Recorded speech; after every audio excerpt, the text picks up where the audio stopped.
Breaking news, ladies and gentlemen, out of Nashville, Antioch High School shooting.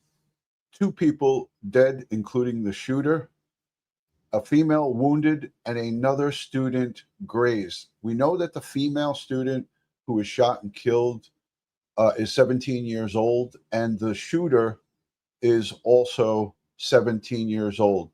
We're going to listen into a press conference that was just a short time ago. Of the district and with the school. So this is unfortunately a school that is familiar with gun violence.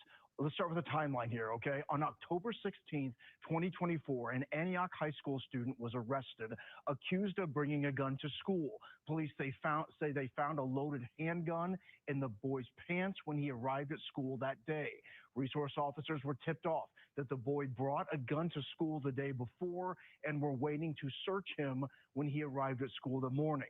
The gun was not reported as stolen. Multiple shots in the cafeteria of the school. Did not belong to him. He was charged. The individual wounded two other students, one of them fatally, before shooting and killing himself. There is no danger at the school. The police department's SWAT team has cleared the building. We have identified the shooter, again, as I said, a 17-year-old, and the investigation is advancing now. One of the persons that the 17-year-old shot, a female, was transported to Vanderbilt University Medical Center and is deceased. A second individual wounded, also a female, has what is being described as a graze wound to the arm, and she is in stable condition at Vanderbilt. This investigation is being led now by the police department's homicide unit, and there is quite a bit of work to be done. That's all I have at this moment. I have no names to give you of the individuals yet.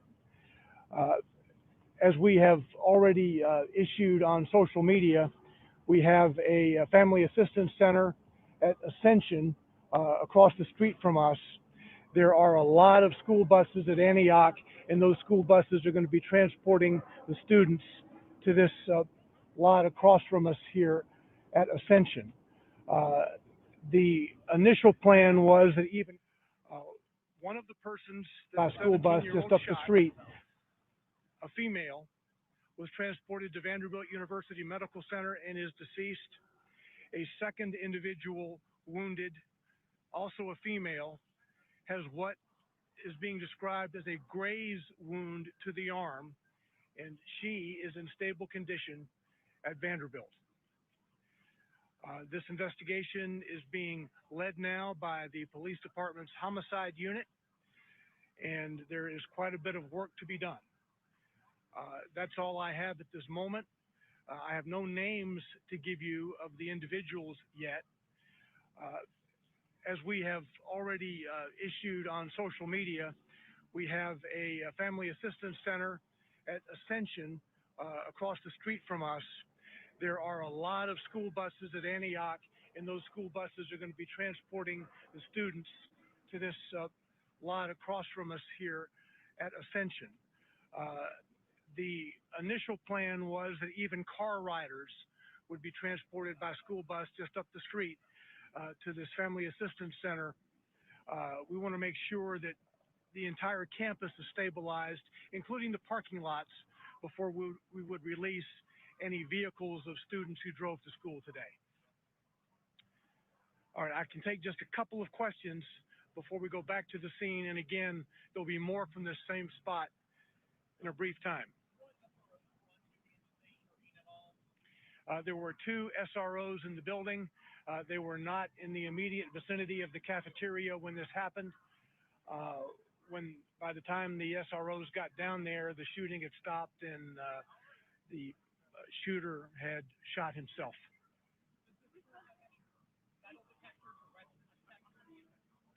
I will let the school system answer that definitively. I did not see any metal detectors in the building, but that's a school system issue to address.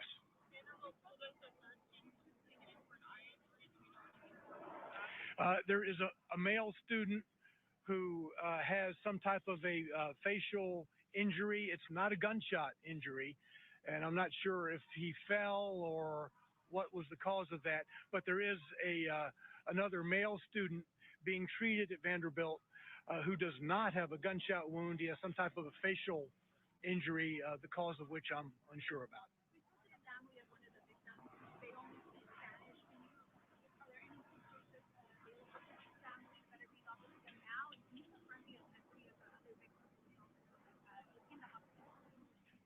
Okay, didn't hear the last part of your question.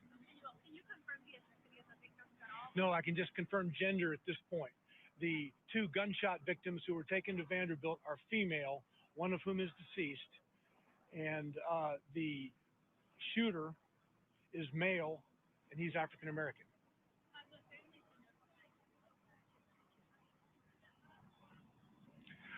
That has taken place or is taking place. We know that the shooter is 17. I don't have ages for you on the two gunshot victims at this point. No, all of those questions will be a topic for the homicide unit to delve into. Do we have a motive yet? No. All right, that's what we have for now. We'll be back here shortly with more. Thank you. So as this news conference wraps up, we are getting new information. And what we've learned is that two students are now dead. A female student has died. A male student who police say was the shooter and turned the gun on himself has also died. Then we have a third student who was grazed and is being treated. And then a fourth male student who was not shot but suffered some sort of injury, perhaps to the face. All right. So in total, we're talking about 4 different people who were hurt in some capacity. Again, one of the 4 did not involve a Friends, I'm just going to pause this for a second. So what we have as of now, the shooter, 17-year-old African-American male, a female 17-year-old shot and killed. They did not say whether she was African-American or white. Another female 17 wounded, and then one other male injured, maybe by trampling, maybe by being pushed. This happened in the cafeteria, 11 o'clock Eastern Standard Time in the morning, 11 a.m. And this just broke about 20 minutes ago. So we're listening to it on a bit of a delay. So let's listen to what the local reporters, this is a local WVTL Channel 8 TV in Nashville. shots fired, did not involve the gunfire. Some of the questions that were asked talking about SROs, school resource officers, so basically security there at the school. Don Aaron saying 2 SROs were in the building at the time of the shooting, but they were not in the vicinity of the cafeteria, which is where the shooting played out. And by the time the SROs arrived there, the shooter had shot himself. So again, the very latest information we're learning is that 4 people are involved. We know 2 of the students are dead. 1 is a gunman, the male, and we also have a female victim who is also deceased, and another student who is also a shooting victim who right now is in stable condition. We're told had some sort of grazed wound to her arm and is expected to be okay. And, you know, the other thing that we've been hearing from a lot of parents is security. They want more security. And we're trying to figure out, well, what kind of security is already there? And you heard in that news conference, the question come up to Don Aaron, Metro Nashville Police Department, are there weapons detection systems in this particular school? He said he was going to let Metro schools answer that question. Brendan has been monitoring the reunification efforts that are going underway. So many parents, Brendan, desperate to see their children. Amanda and Holly, I actually was the reporter who asked Don Aaron that question about safety and security at the school at that press conference just a few moments ago. He said that when he was at the school, he did not see any metal detectors in there, but he wasn't sure about other weapons detection systems. A parent that I interviewed live on air earlier, just after this incident happened, said she really wants to see more security stepped up to make sure people are safe out here at the school. We have also learned that there were 2 school resource officers at Antioch High school. That is Metro Police policy right now. There are two school resource officers at all Metro high schools this year. Those officers were in the building and did respond, but by time they got to the area where the shooting happened in the cafeteria, the 17-year-old, we are now learning a 17-year-old African-American student male is what Don Aaron told us just a few moments ago, had already shot himself, taken his own life, and that then ended the situation involving a pistol in the cafeteria out here. Metro Police will be giving us another update a little bit from now. We're also waiting on Mayor Freddie O'Connell, who we have been told is on his way out here to the Antioch High School area, as that reunification effort is definitely still ongoing out here. There's a lot of parents still lined up across the street from us, just really a growing number of parents that are lined up out here waiting for their students to come out here. We had originally been told that they might allow some people to go and pick up their students at the high school, but Don Aaron told us that Metro Police decided they're going to keep the entire school campus as set aside as a crime scene, and then they will eventually come down here and do all the reunification after evacuating those students off of school buses that we have slowly been seeing shuttling students back and forth across the area. And we're hearing different screams. I just heard a scream across the street. I'm not sure exactly what that was. It looks like it was a parent and a student hugging, embracing after they finally got reunited out here. So definitely a lot of emotions, a lot going on as parents are still frantically trying to get in touch with their students after the shooting at Antioch High School. But now we do know some basic information that one student, the gunman in this case, is dead, along with a female student is dead. Two other students are injured in this shooting and is stable currently over at Vandy. And we heard from one mother who said, you know what, I'm not going to believe my child is okay until I see her, right? Someone else could have had the phone and texted me, I'm okay. Parents need to see their children to know that it's going to be okay for them. One of the things we have not been able to really zoom in on. I'm just going to lower it a little bit because there has been reports at this high school of issues in the past, issues of violence, issues of weapons being brought into the school. And we're going to hear more about this as this live coverage unfolds.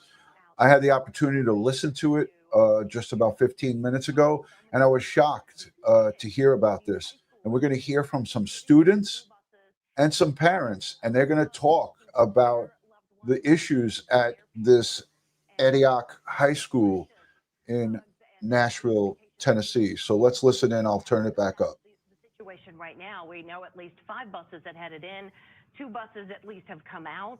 We still have many parents, Amanda, as you were saying, who still are waiting and do not know. And thank you to everybody who's joining. If you can, please hit the thumbs up. Make sure you subscribe if you're not subscribed, and share this video out there. Tragic 2025, January 22nd, 2025, we have a school shooting. A student brought in a weapon, fired off multiple shots. 2 school resource officers inside that school and a sign there, but he tragically took his own life before the school resource officers could get in there and stop the threat. He shot 2 victims, one deceased, 17-year-old female, another female, graze wound. And let's take a listen in. He shot himself. He committed suicide. We were originally told 3, that has now been updated to 4. 3 of them were taken here to Vanderbilt Hospital, which tracks with what Vanderbilt has telling us this morning, is that 3 Antioch students were taken here. One of the students that was transported to Vanderbilt is dead. That is a female student.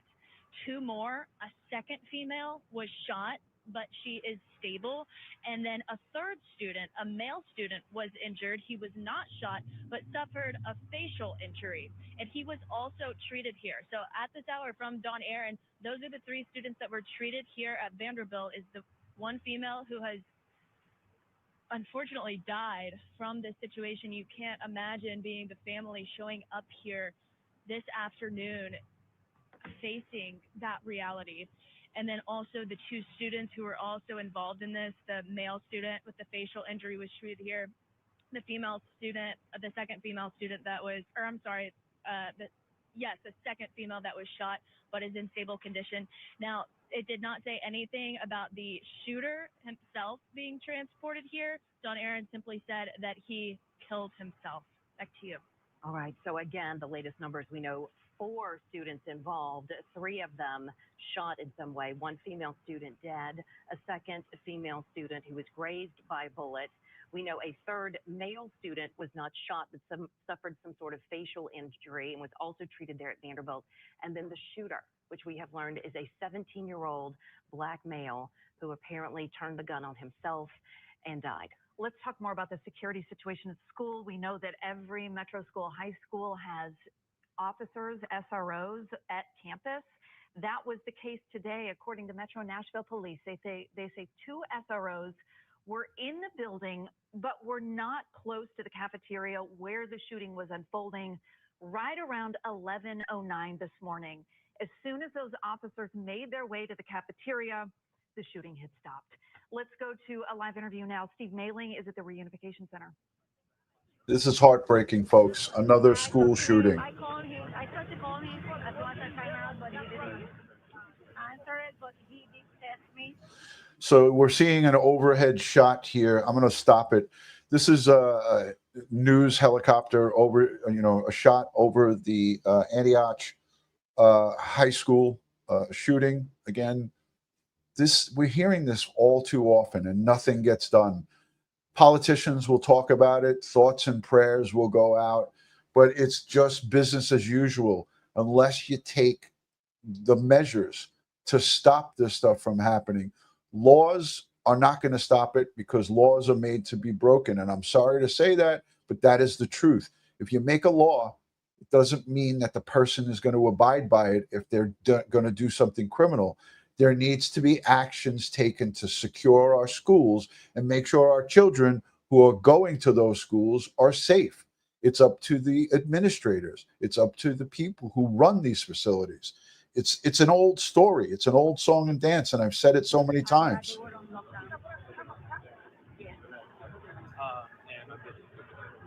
waiting for him. He just told me that he's in the bus, but he's in the school. Yeah, I'm waiting for him to get here.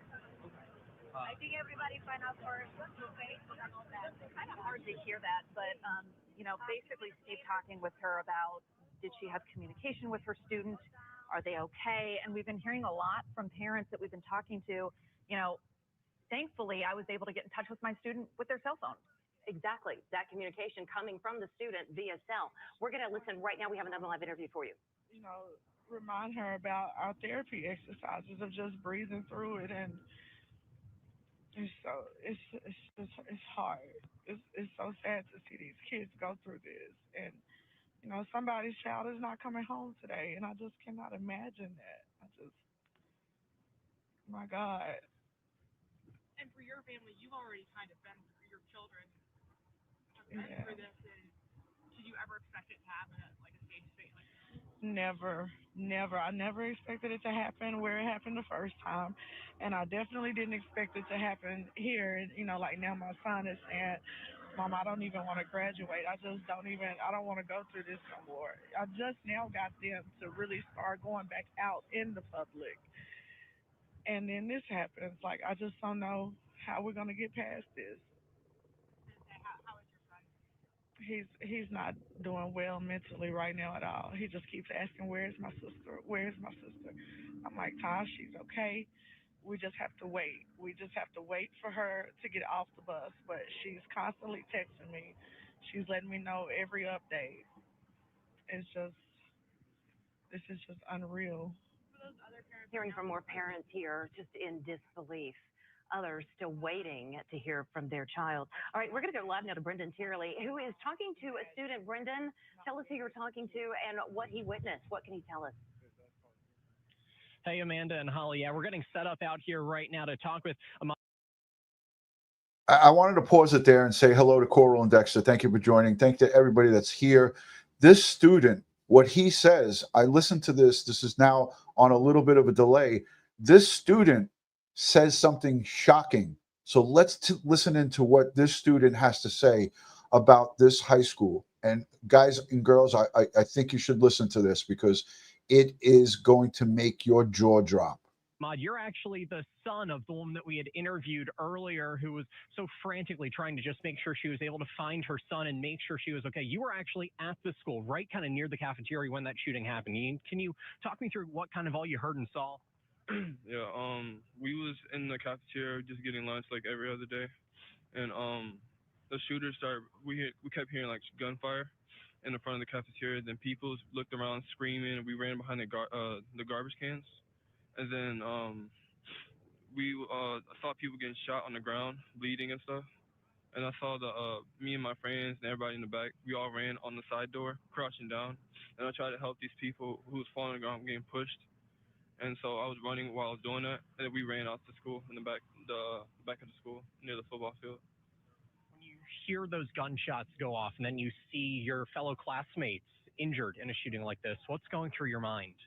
That I wish I could save them. I feel like a lot of pain and grief and depression, knowing that I can't do anything to help them.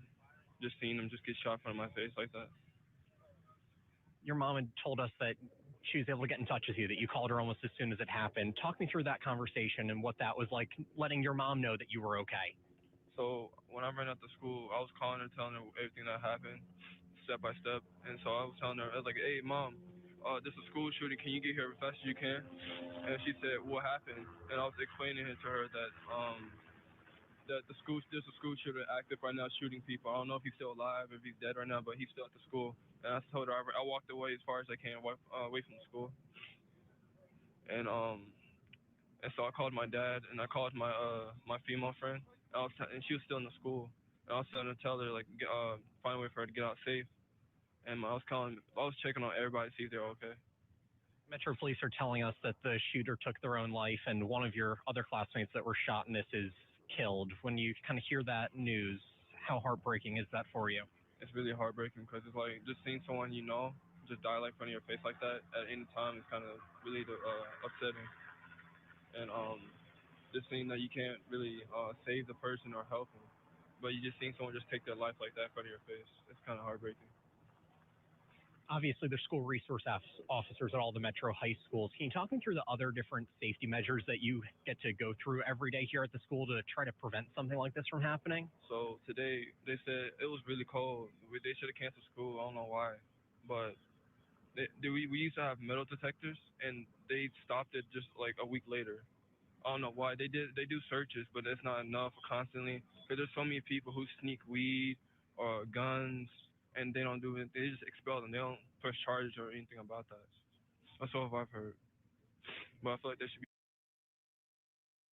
So I just want you to know that this is the loudest it can go up. That's on the the news. They're they're live on the ground.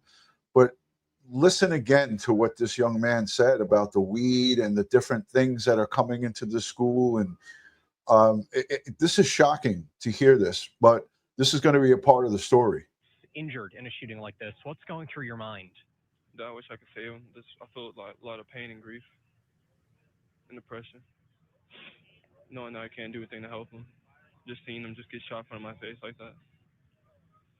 Your mom had told us that she was able to get in touch with you, that you called her almost as soon as it happened. Talk me through that conversation and what that was like, letting your mom know that you were okay.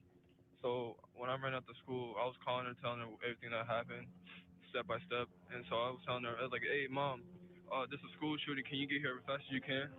And she said, "What happened?" And I was explaining it to her that there's a school shooter active right now shooting people. I don't know if he's still alive, if he's dead right now, but he's still at the school. And I told her I walked away as far as I can, away from the school. And so I called my dad and I called my female friend. And she was still in the school. And I was trying to tell her like find a way for her to get out safe. And I was checking on everybody to see if they're okay. Metro Police are telling us that the shooter took their own life and one of your other classmates that were shot in this is killed. When you kind of hear that news, how heartbreaking is that for you? It's really heartbreaking because it's like just seeing someone you know just die like in front of your face like that at any time is kind of really upsetting. And just seeing that you can't really save the person or help them, but you just seeing someone just take their life like that in front of your face. It's kind of heartbreaking. Obviously, there's school resource officers at all the metro high schools. Can you talk me through the other different safety measures that you get to go through every day here at the school to try to prevent something like this from happening? So today they said it was really cold. They should have canceled school. I don't know why, but we used to have metal detectors and they stopped it just like a week later. I don't know why they do searches, but that's not enough constantly. Because there's so many people who sneak weed or guns, and they don't do it. They just expel them. They don't press charges or anything about that. That's all I've heard. But I feel like they should be more strict. This is a student, and the students know what happens inside those schools. He said people sneak weed and guns into the school. So if it's known by a student, then what the hell is the faculty and the staff doing about it? What is the principal? What are they doing?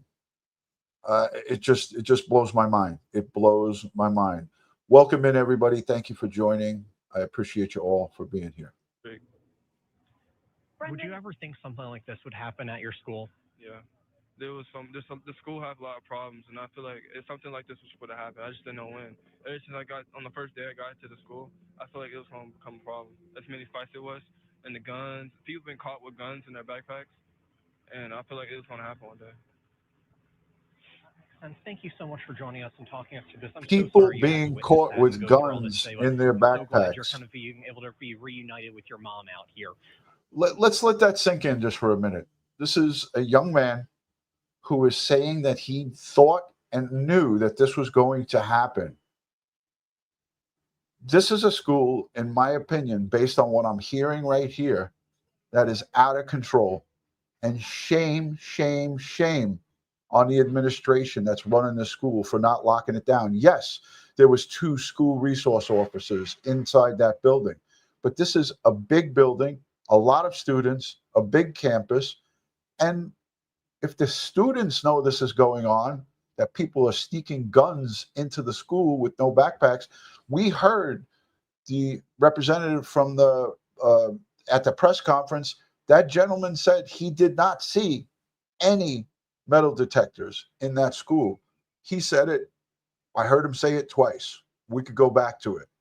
After such a tragic situation, we'll let you get home. We'll let you go get safe. Thank you so much for taking the time to talk with us. Could I ask you a question real fast, actually, if we could? What was it like when you were able to finally get back in touch with your son and give him a hug out here after he got off that bus? Oh, the bus situation and trying to, that's kind of unorganized because everybody's waiting for their child, and you have to have these lists, and that could have moved a little quicker, especially when you just wanted to take your child home and make sure they're safe in your arms. That's another struggle. So, but this has never happened to him. Like he said, there's always fights and. The fact of the matter is the powers that be, the faculty, the staff, the management running that school, right from the principal straight down to the people who are in charge of security, they are to blame here because this is known by the students. And if the students are saying it on national television while being interviewed by a reporter, it's in your face. They failed and they knew this was happening. They knew that the school was out of control, and you heard it from one of the students. Uh, Guns in a backpack, but nothing past that. Um, and I hope, and it's sad that they had to come to this. That now they'll get metal detectors or more police officers in the schools. You see them on Murfreesboro Road, but let's get them in the schools. Yeah. What's that feeling now that knowing he's officially finally safe and you're able to take him home? Oh yes, just want to lock them up. Like I said, it's my only one, and want to lock them up. And I don't know, like going from now, what is the school's plan? What is Metro's plan, especially for this school? Because, like I said, they have had issues constantly calling the school is on lockdown, this and this and that. Okay, what's the action plan now? Because it's serious. Students have lost their life. It could have been worse than what it was. Um, but we need to do something about that. Thank you so much for your time. We're so glad that your family is safe in such a tragic day out here in Antioch. I just want to say thank you to Coral for sending me. She sent me the video. I can't play it on here, but I certainly could play the audio. There's a video from a student inside this high school in the lunchroom when the shooting took place. 11:09 Central Standard Time. Um, I'm going to play the audio for you guys. If you're sensitive to this kind of stuff, I'm not going to play the video because it doesn't show anybody getting shot on this video, but you can certainly hear the mayhem and the shots.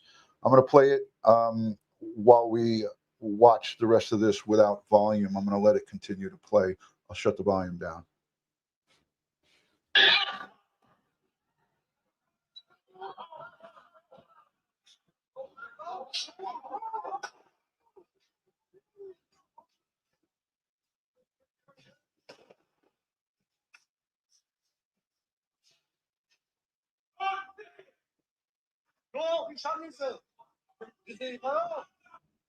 So I heard 3 or 4 shots there in that audio clip, and that was on TikTok.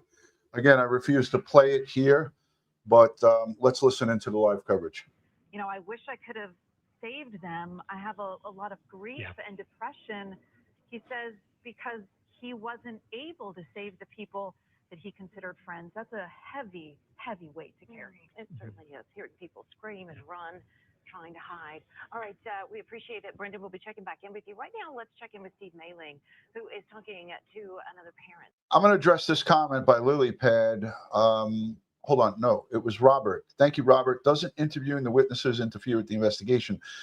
The investigation is done. The perpetrator took his own life, shot himself, and the victim, obviously, female, is gone. There's one that was graze wound, injured. Another female, another student that was shot, graze wound in the arm. She'll be a witness to talk to. But as far as the investigation goes, this case is closed. The shooter shot 2 people and shot himself, took his life. There's no further need for more investigation other than interviewing witnesses, eyewitnesses that are in that lunchroom. And again, the student was in the building, but again, there's no investigation. Who are you going to prosecute? The person who did it is dead. There, Steve. Yeah, Holly, Amanda, I'm here with Joanna. Her son is a freshman at Antioch High School. Billy, good to see you, Billy Ryan. Thanks for joining. As all these parents are waiting to be reunited with their kids as they bring in these school buses from the high school. Joanna, can you kind of walk me through what we were talking about before, how you found out what had happened today? Well, I was at the office. Actually, it was my nephew that called me and let me know that if I know that, about the shooting in Antioch, and I say no. So I'm like, you know what? Let me call my son, Giancarlos. I hung up. I tried to call my son, and he didn't answer, but he then texted me and said that he was okay and that the school was on lockdown. I know that you mentioned to me that you had 2 other sons who had gone to Antioch High School before this. We had thoughts about Antioch High School itself. What do you know about the school itself sending your son there? Did you have any reservations sending? Let's listen to this. I did to send my son here. He's a student athlete, and I did have my reservations because what I hear after my sons were out of school. But now this happened, so I'm gonna have to think about it for next year. You had mentioned that your son is a student athlete as well at the school, which makes things a little bit tougher. And you were mentioning to me before that you always see these things on news, online. You never expect it to happen here, right? I can't imagine you expected this to happen.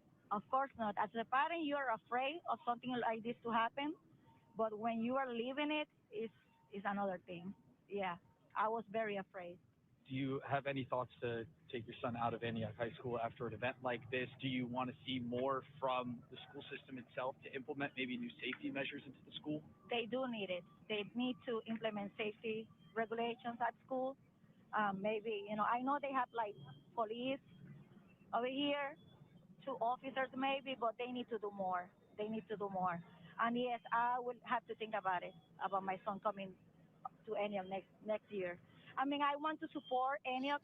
It's multiple parents, multiple students who are saying that this is a problem high school. And if this has been revealed and exposed, um, uh, here it is on the national stage, international stage.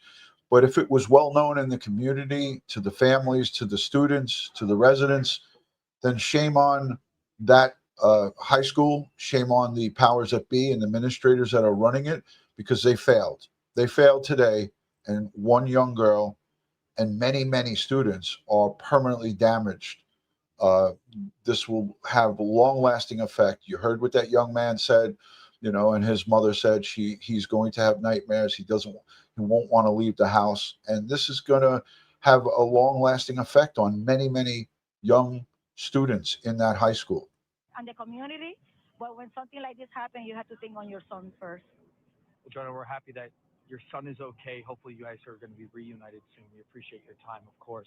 Holly, Amanda, this is the main topic that we've been hearing from parents, the concern for safety inside the school walls there at Antioch High School. It's definitely going to be something that is going to be discussed over the next following weeks, months, however long it takes. But right now, parents are just waiting to be finally reunited with their kids and take their kids home. For now, I'll send it back to you guys. From your vantage point, Steve, have you seen anyone reunite with their children? Have you been able to witness that?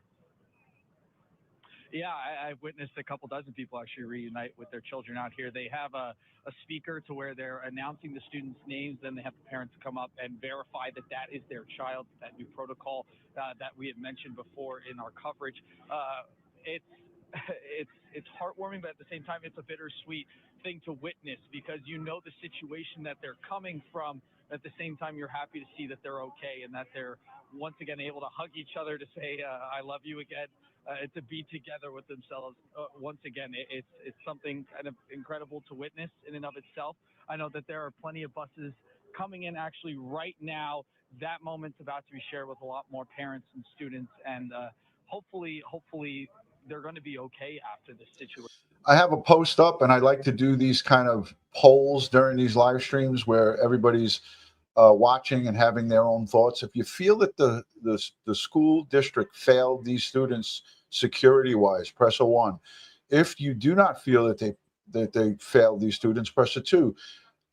2 school safety resource officers. I don't know how many students are in this high school, but those of you who are in that area or that this particular school, let me know in the chat. Let's see how the poll goes. I saw a few number 2s, but mainly number 1s in the chat. Let's let it rip. It's obviously a very traumatic situation to be in as a student and as a parent. But to have to have your parent waiting for you when you get off the bus is probably the first thing that they're just waiting to see here, guys. To reunite. But again, at this point, we do know 2 students will not be coming home. One of those, a shooter, and the other, a victim, a female victim. And talking back through what some of these students, what Steve was just talking about, so many of these students actually witnessing something to this level. The student we were just hearing from heard the gunfire, people screaming and running. He ran and hid behind garbage cans, ran out of the back of the school, saying just the grief and the pain that he was feeling because he didn't feel like he could save anyone else. But interesting because he also called his mother, and that's the tale over and over again. When we've been talking about a lot of different leaders, school leaders and lawmakers have questioned, should we have cell phones in schools? And in each of these instances, we've been hearing from students who are contacting their parents, whether it's FaceTime or whether it's texting or actually making that phone call. I've had multiple conversations with Mary Joyce and Melissa Alexander, and they're 2 mothers of the Covenant School.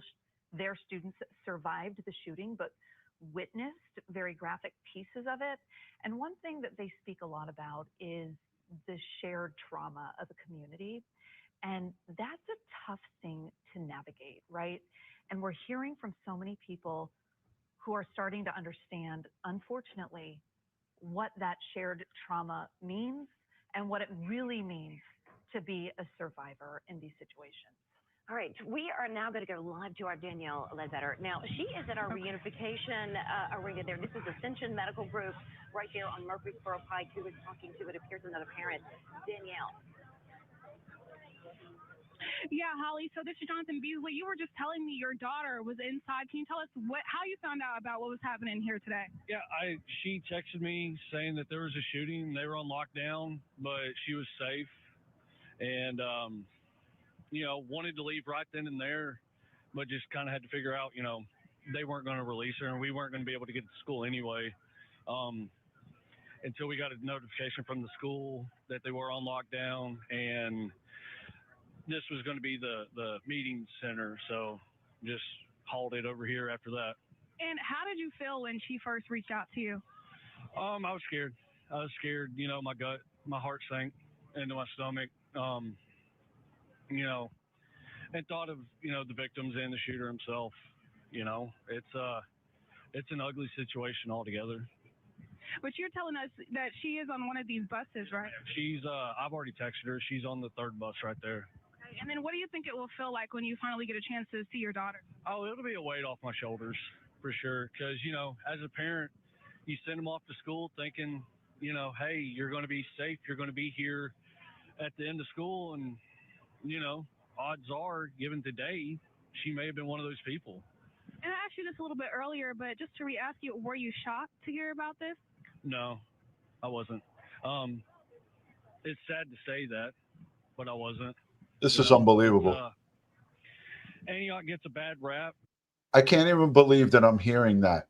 But I asked on the screen, do you think stricter gun laws will prevent this from happening in the future? Vote 1 for yes, 2 for no. I already put my vote in. It's number 2 all day, every day for me, because gun laws and any laws are made to be broken. I worked 20 years in the New York City Police Department, and I never ran into a criminal that abided by the law. So if you make laws, it's just like an order of protection in someone's back pocket. I've taken countless order of protections out of male and females' back pockets when they're dead. So laws are not going to stop this. There has to be action. This is now the third parent that we're hearing say, I'm not surprised by this. This is the third parent. This school is effed up. This school is a nightmare as far as I can see right now from my view of what's happening in these interviews. But I don't think they do a whole lot to help police the area or the schools themselves. And are you aware of any security measures inside of the school? Not really. No, it seems like it's kind of a free-for-all. You can just walk in, walk out. Doesn't seem like much is going on there.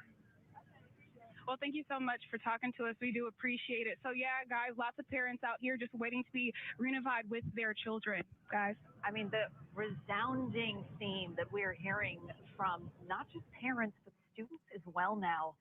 Security, security, security. No weapons detection system there. And it sounds like this is going to be a conversation that continues in the days and weeks and months to come. Right. Now, we're still working to learn if there's any other sort of weapons alert system, but at this point, it does not appear so. And several witnesses, including students, saying they had a metal detector at one point, but no longer do. All right. We are getting ready to check in with another reporter at this time. Yeah, Lydia Fielder has been out in the scene as well, watching some of these interactions, parents waiting for their students, finally seeing their students. Describe what this is like for these families, Lydia. Well, Holly, Amanda, I am with one of those parents here now. I'm here with Leonard, who has 2 students here at the high school, a son and a daughter. And Leonard, you were telling me how you initially found out about this shooting. Yes, ma'am. It was my mother-in-law from Fayetteville, Tennessee, down in Lincoln County, gave me a call and asked that I hear what was going on. By that time, my wife was calling me also to tell me what was happening. And you were saying that was pretty striking to you because you didn't hear it from the school first, but you heard it from a family member outside of this area. Right. I was concerned at first because I didn't hear it from the school directly because of the automated line, but do understand that how fast things happen. I understand that maybe it was just timing factor for them to get to it. But the fact that the police got there and everything was safe, for the most part. I'm grateful for that. And as we're standing here talking, you're saying your wife is actually sitting in a car somewhere near here? Is she stuck in traffic while you're here at the reunification site? No, we drove over together, but she wanted to jump out and come over, and I told her it's too cold for her to stand out here in the weather that I would do it. And I do want to mention your students, your kids are okay. So glad to hear that. What were they telling you once, or your wife, once they did finally get a hold of you? They just said that they was locked down in the class and that they were safe. They didn't give much more detail. More detail came from some of my former kids, my kids that were graduated from Antioch, getting messages directly to them. So.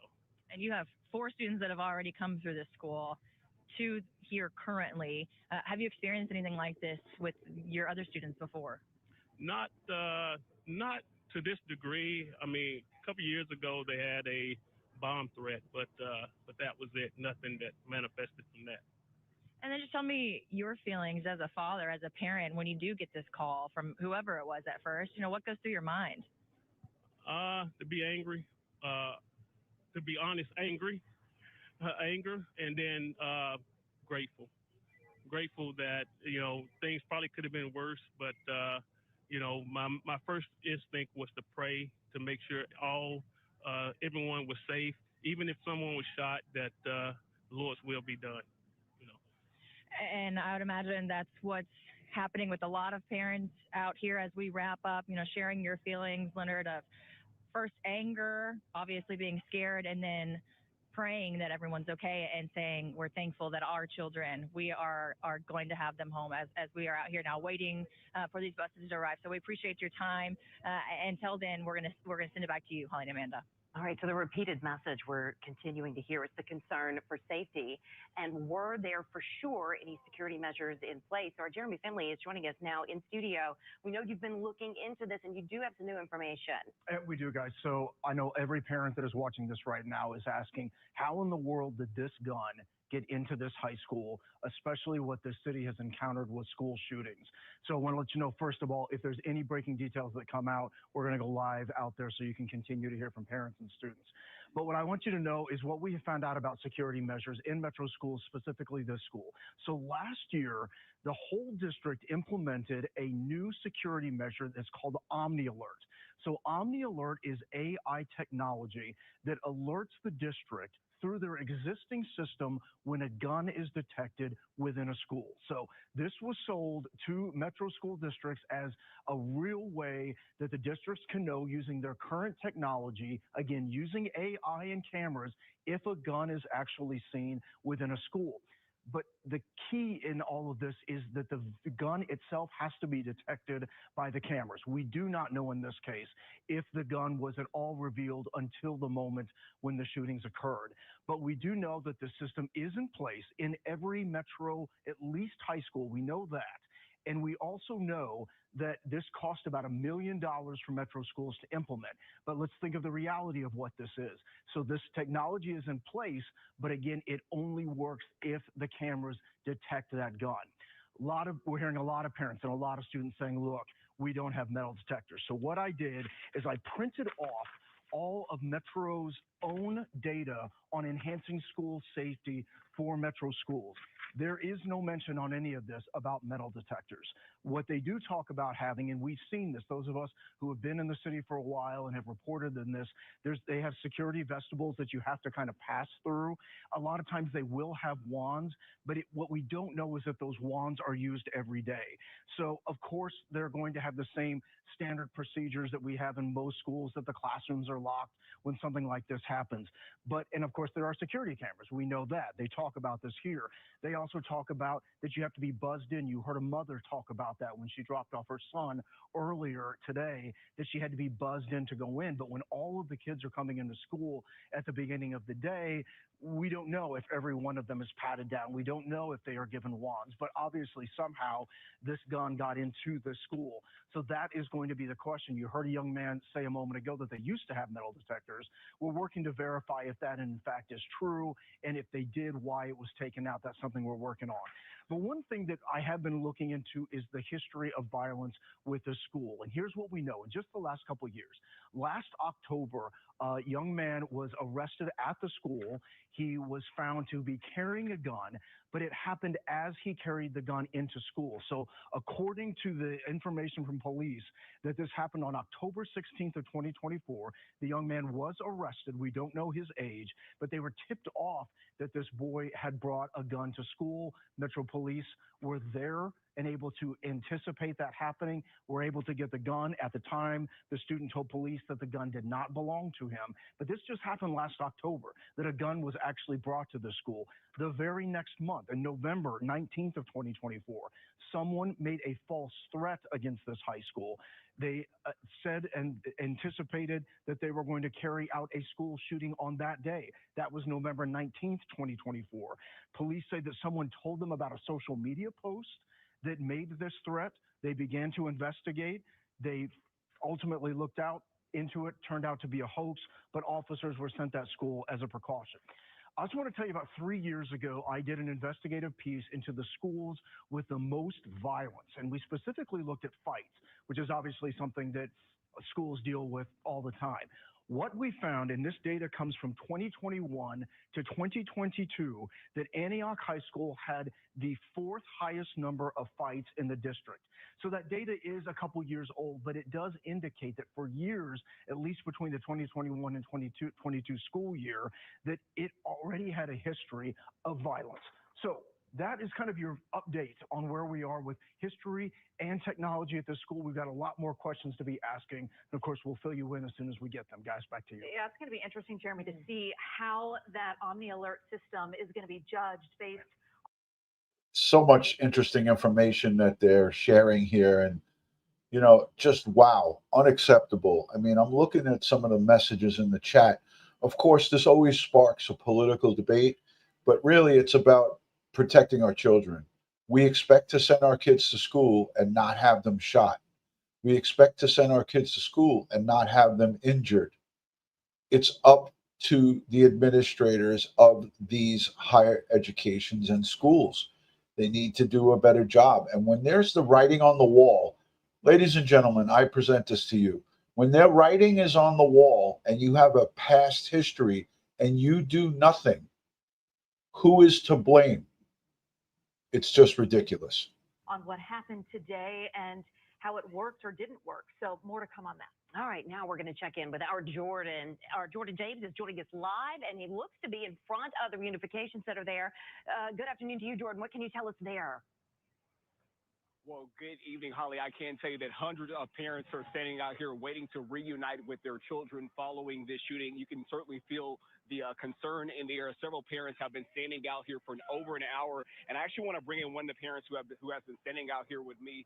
Ma'am, just kind of talk to me about what was it like when you found out that a shooting had took place here at Antioch High School. Oh, I was shocked, nervous, scared, wasn't sure what was going on. I got the first call from my daughter before I got anything from Metro Schools. And yeah, it was just scary. So when I read it on the news and seen what happened, not only was I thinking about my daughter, I was thinking about everybody else's children. It's just hard to get the news. And then if it's, the parent of the child of the incident, it just could be devastating. I know it is. Condolences go out. More metal detectors or more security officers. 2 is not enough for a school that big for 2,000 children or more.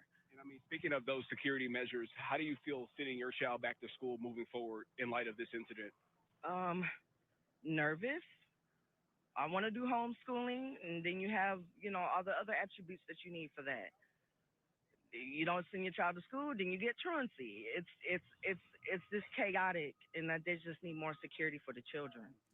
As we just heard, folks, 2,000 plus students at this school, 2 school resource safety officers, and metal detectors that are non-existent. We haven't seen them. We heard from the officials at the press conference. He said I did not see a metal detector at this school. Unbelievable, folks. And this woman and all of the parents are spitting facts. They're spitting facts out at us. And then something that stood out to me, you told me you were able to talk with your daughter by phone, but she possibly heard the gunshots. Yes. She said she heard it. She was scared. I guess they had a substitute teacher at the time, and she was just, I guess, unaware of the process. And she was just real nervous, and all the children were in there just scared and didn't know what to do. She was letting people use her phone to call their parents as well to inform them on what's going on. I was just nervous. My job let me go, pay time off, and I'm just here to try to get my child now safely home and, talk about everything that's going on and what has been posted already on the internet. And lastly, I mean, what will that moment be like when you finally get the chance to reunite with your daughter after hours of talking with her? I'm just going to give her a hug. And then I'm going to talk to her about, how to carry yourself and be aware of your surroundings. Even though you're at school and you feel protected, you still need to be focused and have, awareness of what's going on. Just talk to her about, how to conduct herself. And we just all have to be careful out here in the world today. Absolutely. Well, Holly and Amanda, that's the sentiment out here. A lot of parents standing around waiting to reunite with their children. I'm going to send it back to you in studio. We're seeing some of that reunification happen on the live camera that we were just showing you, and hopefully we can go back to that. I mean, this is remarkable to see. We've got someone with a megaphone kind of in the center of the crowd, likely saying the names of the students to reunite them with their respective parents. We've got students that are hanging out of the bus windows and communicating with their loved ones that way while they wait to get off. So some of the very important moments of the day happening for parents right here. So many of the students, you see some of them getting off, actually then trying to find their parents. They're still waiting. And then obviously many of these parents waiting for their child, who you can see some of them are still on the bus. Several of these buses have made their way back and unloaded. These have not just yet. Again, a lot of these parents having to just park wherever they could. We know the streets have all been backed up, so they've been walking to this reunification center, just trying to find their child, get in touch with their child. And the big question, too, it just keeps coming back to what Jeremy brought up, is how did the gun get into the school? Of course, this is going to be an ongoing discussion that we are going to be talking about for some time, including school leaders, parents, lawmakers, trying to figure out how this could happen. Yet again, the very latest information, we heard from students saying there's no metal detectors in the schools, but we are all hearing again about this Omni alert, this artificial intelligence technology that. Oh, look at that. Oh, sweet. Yeah, we've got mom and daughter hugging each other as they're finally reunited. What a moment that is, too, by the way. I mean, these parents have been waiting for hours now to see their children, to hold their children, to tell their children again, I love you. That's happening right now. And take them home. So we're going to try to continue to bring you more reunions as we describe the situation and what has happened as more of these students do get off the bus. Again, with this Omni alert, trying to figure out, so the cameras are supposed to detect any gun, and that was in place at this high school. It's in place at all of the metro high schools, yet somehow this 17-year-old male shooter got a hold of a gun and had it inside the school cafeteria. If you are just joining us, still a very active scene. We know the situation there at the school itself is contained. 2 people are dead. 2 students are dead. 1, the shooter who turned the gun on himself, and 1 female victim. It's just remarkable to see all of this happening there. And some of the people in the crowd are people that we've interviewed. So I'm going to pause it there. Life of Liv. I just want to say, I would love to hear your insight, because you went to this school and she says this school has never had metal detectors. A large school, issues are apparent there. Ed Wallace, here we are, January 22nd, 2025, and we have a school shooting in Middle Tennessee. What are your thoughts, Ed? Yeah, it's like Yogi Berra said, deja vu all over again. And here we go. So they had software They had software that's, attached to their camera system, which is supposed to flag suspicious people that may be carrying weapons. Well, the software is only good as the person that's monitoring the monitor that gives the alert if the software identifies a potential suspect. We're going to have to hear more about this. And where is that located? Is it located here in the school, or is there a central location in this school system where that software is being used and monitored? Only 2 resource officers for a high school of 2,000 people? Yeah, 2,000 students. 2,000 students. That doesn't count the custodial staff, the teacher staff, the lunch staff, the executive staff. Yeah. And we heard testimony from students that were interviewed, and they were talking about problems in the past where people have brought guns into the school. I'm going to fast forward live because I think there's an update going on right now. So let's take a listen in right now. Let's take a listen to this. Really, at this point, the students are just waving and saying hi, saying "I love you" to their parents as they're out here waiting on the hill to be reunited with them. As you can see, a hug right there at the front of the school bus. That's. I mean, there are no words for that moment to describe this moment properly. It's just such a beautiful thing to finally see these families reuniting with each other after such a scary incident at the school. Obviously, these parents never imagined. The parents. It is a little bit of a lengthy process. It's that new protocol that we had talked about. What we know. Who we've carried live here in our coverage, who has as a 17-year-old male. Individual made his way. And when the code blue was called over the loudspeaker, the all right, here we go. had no idea what to do. Yeah, one of the students said that the door wasn't barricaded from their substitute teacher. Or wasn't even locked in one wasn't situation locked too. at all, wasn't barricaded. So one of the questions that will be asked, our substitute teacher. Chief John Drake. Thank you, Don, and thank you all for being here during this unfortunate time. What we know thus far is that we had a male student of 17 years old that rode the bus this morning to Antioch High School. During the course of the morning, this individual made his way to the cafeteria where he then confronted a 16-year-old that we identified as a female Hispanic student, fired, striking her. She is deceased.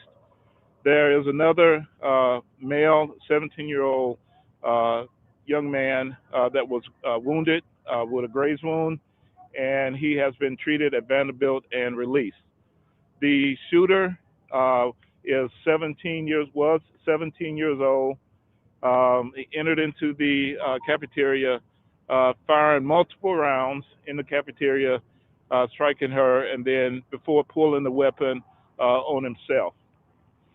From that point, at 11:11, we started receiving calls for service.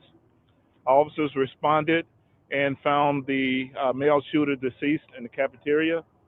We've been working with our state and federal partners on the identification and notifications of all.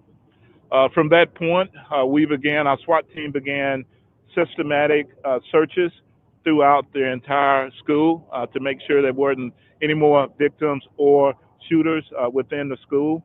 We did not find any more. Since that time, we have started a family assistance center where we've worked very closely with Metro Schools. The Family Safety Center is right behind us at the Ascension Medical Center. We are systematically releasing young students to that location to be connected back with their parents. We've done that systematically so we wouldn't overload the parents or the school system so that we could get everyone back connected. The investigation is still very much ongoing as to a motive. We're looking into that. There are some materials on the internet that we're looking at that's under the investigation on the initial stages, but we'll continue to follow up on that. We've had a great partnership with Metro Schools, great communication with the fire department, with TBI, FBI, and ATF. And we'll continue the investigation, which will go until the wee hours of the morning. Please look at our platforms for further information. At this time, I will turn this over to Mayor O'Connell. Thank you, Chief Drake.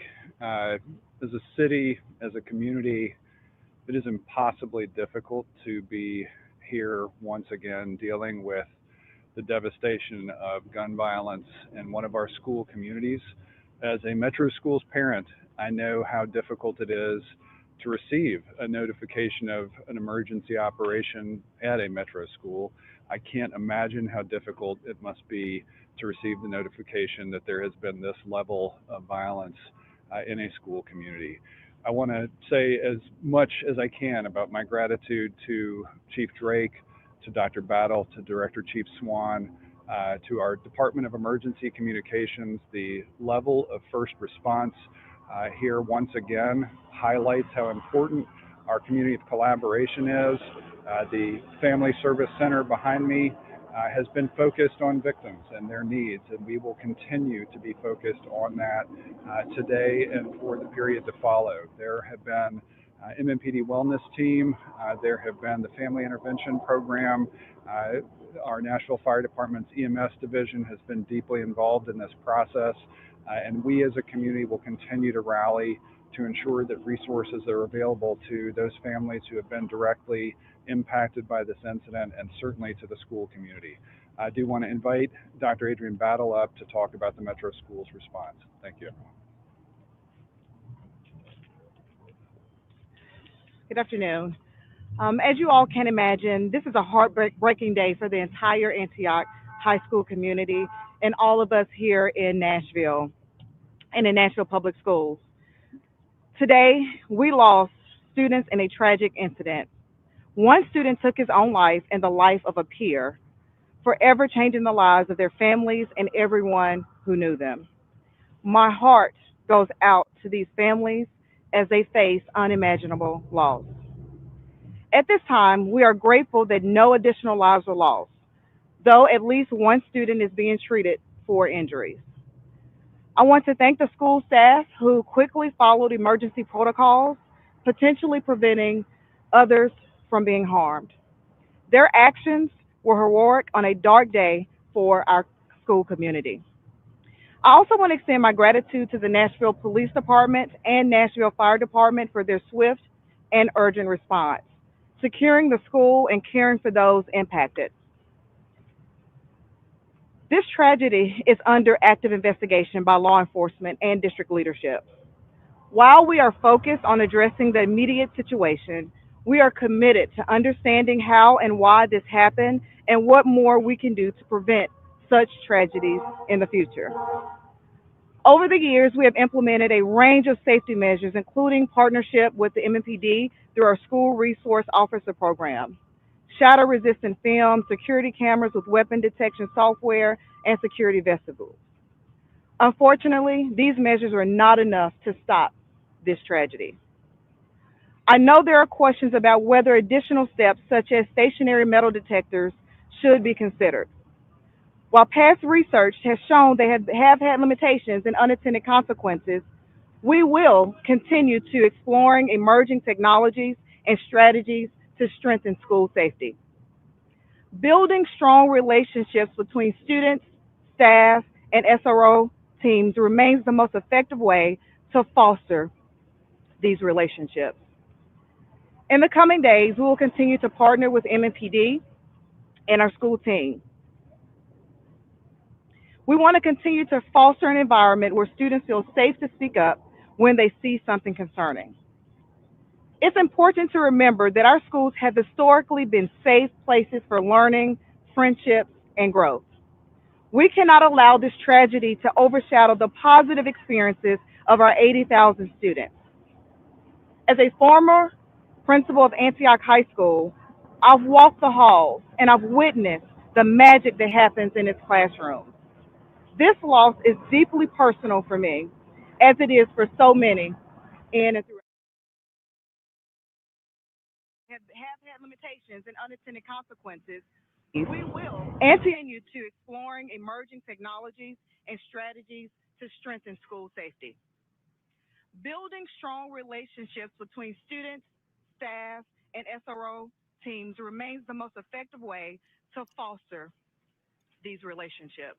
Ed, I got to stop it because I'm sick of hearing that nonsense. Again, we're hearing the standard script here from a school administrator. That was Dr. Battle. You know, we have had this conversation so many times, Ed. Laws are not going to help and stop this from happening. Yes, I just highlighted a super chat. Certain states have laws where parents are responsible. Look at what happened with the school shooting up in the north. We had both parents locked up. Is that going to be something that happened in this case? I'm not sure of the laws in Tennessee, but if that's an option, then they should visit that. That's for sure. Well, we got to see where he got the gun from. Right. Okay. Yeah. If it was a parent's gun and they were negligent in the securing of that firearm, then they should be arrested and prosecuted. If it's not, if he got it someplace else illegally, either way, it's illegal. 16-year-old, 17-year-old in the United States can't possess a handgun.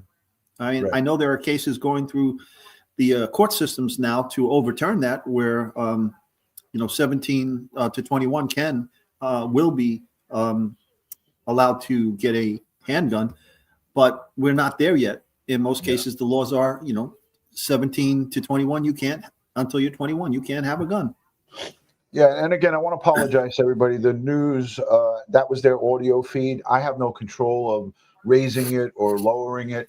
I have an earbud in, and I was able to hear it pretty good. So if you're listening with an earbud, it might help. But I have to say thank you to everybody who's been in the chat. Your comments, your questions, your thoughts, your ideas. Those are all things we need to, as parents, talk about. But it needs to be implemented. Change has to be implemented. When incidents like this happen, you can't just have a political speech where you're saying, we're doing the best we can and implementing this and implementing that.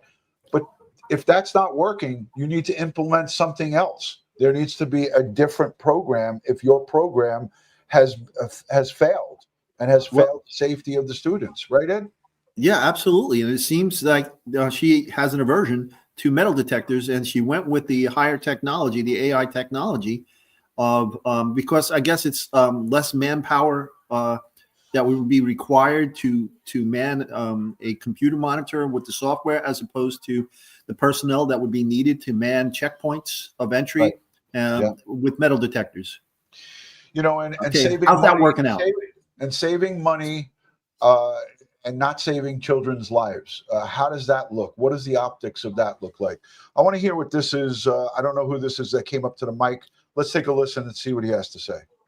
From my standpoint and from the Nashville Fire Department and Office of Emergency Management, from the time that the call came in, we had 10 med units respond, along with 40 other apparatuses from the fire department, including our task force team. This is just the fire department's response. Look, Ed, again, this won't be the first. This won't be the last of 2025, unfortunately.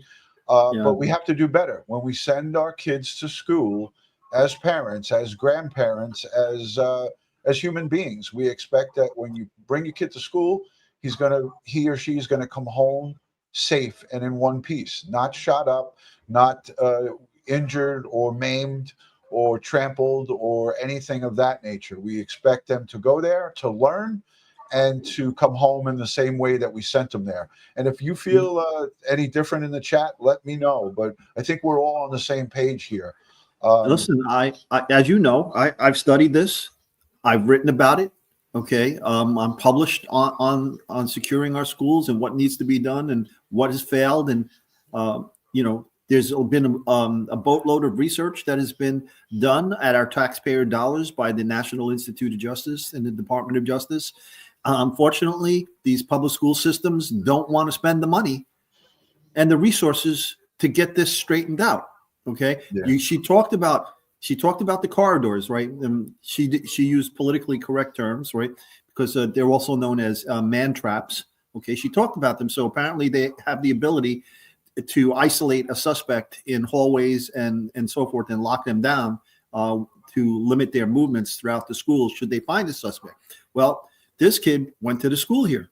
Okay, do they have a clear backpack protocol here? Are the students allowed to carry any backpack they want? So, and the backpacks are not being searched. There's no metal detectors. They relied on that software. And as I said, we have more things to find out about what transpired here to find exactly how this person, 17-year-old boy, got that gun into this school. Yeah. Yeah. And, you know, and again, I'm glad that you came on because you did write, you wrote an article about school safety and I'm going to link it in the description.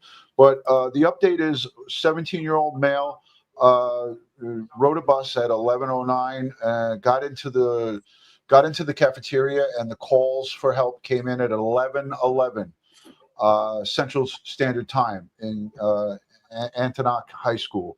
A 16-year-old female. It was reported early. She was 17. 16-year-old Hispanic female student deceased. A 17-year-old male with a graze wound, and the official said just a 17-year-old male self-inflicted gunshot wound. Tragedy again in our schools. This has been live coverage by Crime Time with DutyRon and Ed Wallace. And you know what? I'm going to say it first. We need to do better. We need to do better. And I'm sending prayers and strength to the victims and their families. But we need to do better than prayers. Ed, I know you always got something to say at the end of these. Well, we're never going to solve this problem if we don't deal with the root causes for why our youth are so violent. Okay. In our generations, in the 50s and 60s, growing up, you know, and especially in the rural areas, you could go to school, drive to school with your pickup truck with a shotgun in it or a rifle in it, and go out hunting before school or after school in hunting seasons. We never had these issues back then. Okay. Right. So there was a big cultural shift that occurred, and we have to identify all of these social, political issues and deal with those. But until we can deal with those, and that includes mental illness, okay? Until we can deal with the true root causes, we have to harden, excuse me, we have to harden these schools. Our children are our most precious resource in this nation, okay? We have to give them every chance to survive and to do great things with their lives. Okay. We don't know if that young lady could have been a cure for cancer.